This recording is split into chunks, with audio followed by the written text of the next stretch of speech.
tonight we're going to talk about point-slope form. This is what point-slope form looks like. Y minus y1 equals m times x minus x1. The y and the x are going to stay our variables. The y1 and the x1 are actually points that we're going to plug into this formula. Because if we have a point, or not a point, if we have a slope and a y-intercept, then we would just use our y equals mx plus b. Y equals mx plus b. But this point right here is only the y-intercept. And sometimes we're given another point and not the y-intercept, so we need another equation to use. So make sure that you memorize this because you're going to be using it a lot.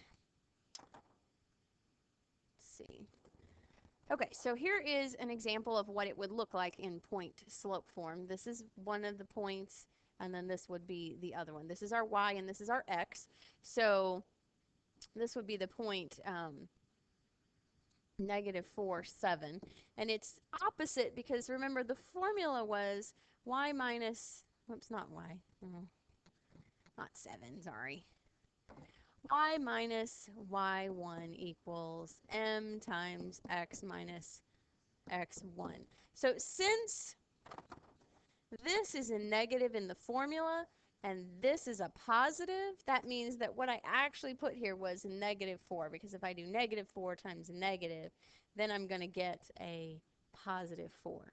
So the point I used was -4, 7, and the slope that was used here was 1/2. So you can kind of pull that information out of this equation as well.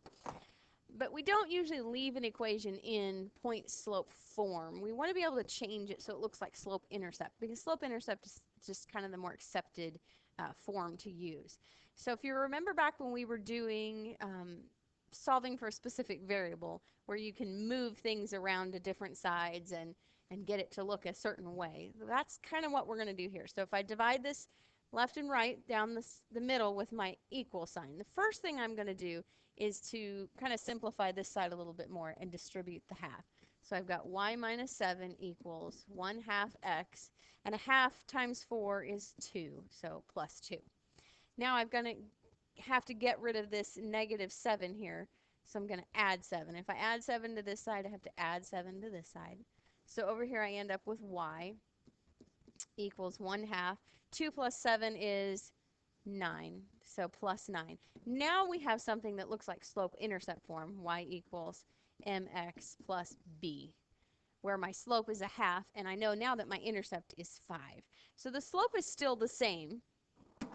In this equation, 1/2, it's 1/2 here. That part doesn't change. It's really this part that we're trying to kind of make it look a little different so that we know what the intercept is. So when you're doing point slope, you almost always will change it to slope-intercept form. So you'll plug your numbers in and then you'll change that form. Slope-intercept means that y is all by itself. Now let's try some. In the equation, y minus 4 equals 3 times x minus 2. The slope and the point of intersection are. So if I'm just looking at this equation, the slope, let's go ahead and write this down. Y minus y1 equals m times x minus x1. The slope is that number right out in front of the parentheses, which would be the 3, and it's a +3. There's nothing positive or negative about that. It's just whatever the m is, or the number is, so it's 3. The intercept, or not the intercept, I'm sorry, the point is 4 and 2. Now, is it 4 and 2 or is it -4 and 2? But because, so let me write it right underneath here. Maybe this will make a little more sense. X minus 2. So my m and my 3 are right here, and my y and my x are right here. Because these signs are exactly the same, I'm going to kind of ignore them. So my y is actually 4, and my x is actually just 2. So it's this one, 2, 4. If I had a plus sign and one was a negative sign, then I'm going to have to do something a little different there. It would be the opposite. What is the y-intercept for the line y minus 7 equals 1/2, or -1/2 times x plus 6? Now, it asks for the y-intercept. I don't know the y-intercept, and I can't pull the y-intercept out of this equation. I can only pull the y-intercept out of an equation that's in slope-intercept form. But I can change this to slope-intercept form. So I'm going to distribute my half. So I have negative half x. If I multiply a negative half times a 6, I get negative 3. So half of 6 is 3, and it's negative. Then I have to move the 7, so I'm going to add 7 to both sides. Negative 1/2 x, and then negative 3 plus 7 is positive 4. So my intercept is 4, but this shows it as a number or a point, an ordered pair. All of these are 0 because, remember, on a graph, if you're looking at y-intercept, a line will intercept the y-axis when x is 0. So all of my x's here are 0. And then we decided it was 4, so looks like it's going to be that one, A, 0, 4. Now, write the equation of a line that passes through negative 1, 5 and has a slope of negative 4. So we're going to use our slope-intercept. Again, is y minus y1 equals m times x minus x1. My point I'm going to plug in then is, and I'm going to put some parentheses here, m and then x minus x is a lot of parentheses. But what I want to notice here is that this minus sign is the equation, is part of the formula, and what I'm putting inside that parentheses is my variable, or not my variable, my number. So if I come up here and look, I have negative 1 and 5. This is my y value, and this is my x value. So I'm going to put a 5 in there for the y. And for the x, I'm going to put negative 1, because it says negative 1 there. Even though I have a negative here, what I'm putting in the parentheses is negative 1. My slope is negative 4, so that's going to go in this parentheses. So if I want to kind of clean this up a little, it's going to look like y minus 5 is equal to negative 4 times x. And since I have two negatives right next to each other there, what that actually is just plus 1. So that's how sometimes it ends up plus. And it looks like the answer is B. Right, or which graph matches the equation y minus 1 equals 1/2 x minus 2? So if I wanted to pull a point out of here, my point is 2, 1. So I could look at my graph and see if I got 2, 1 anywhere. This one looks like 1, 2, 2, 1. That one goes at 2, 1. This one is 1, 2, 1. It doesn't cross at 2, 1. So it looks like my answer is going to be B, and that's all I'm going to have to do for that. You might have to, in some cases, it might have a line that goes through both, and then you would have to look at the slope, and the slope would be 1/2.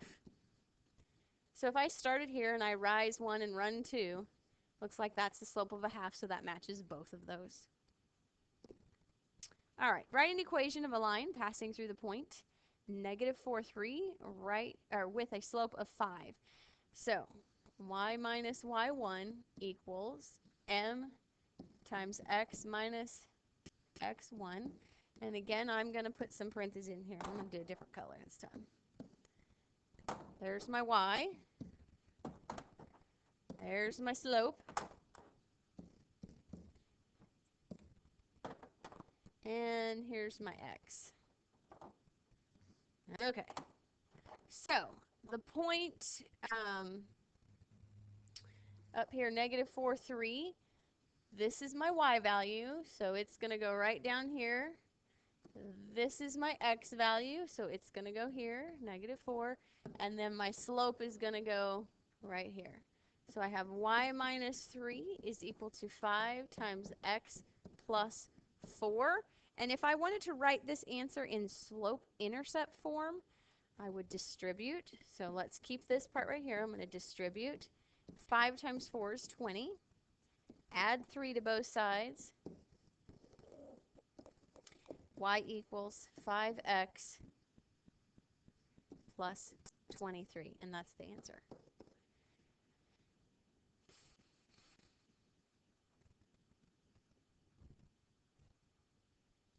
Go to the next page. Here we go.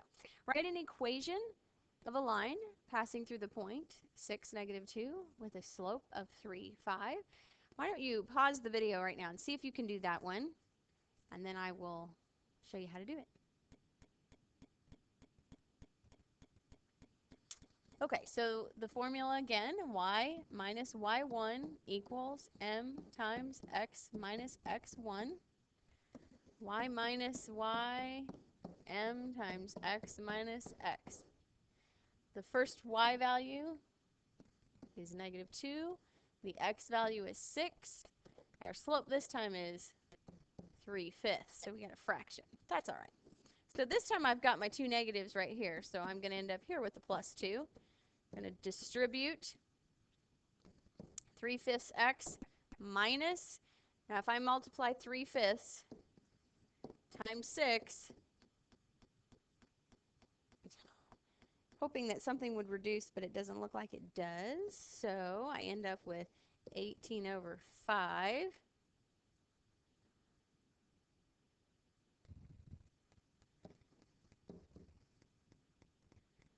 Not going to look very pretty.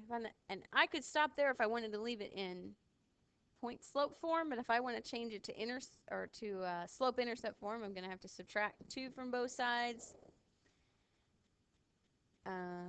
Y equals 3/5 x. Signs are the same. So if I add those together, 18/5 and 2 would give me negative, and I don't want to really make it a mixed number. I'm going to go ahead and leave it as an improper fraction. 28/5. And I would leave it that way. I mean, you could make it a mixed number, but I'm just as happy with an improper fraction as a mixed number. So that's what I would be done with. Okay, that's it.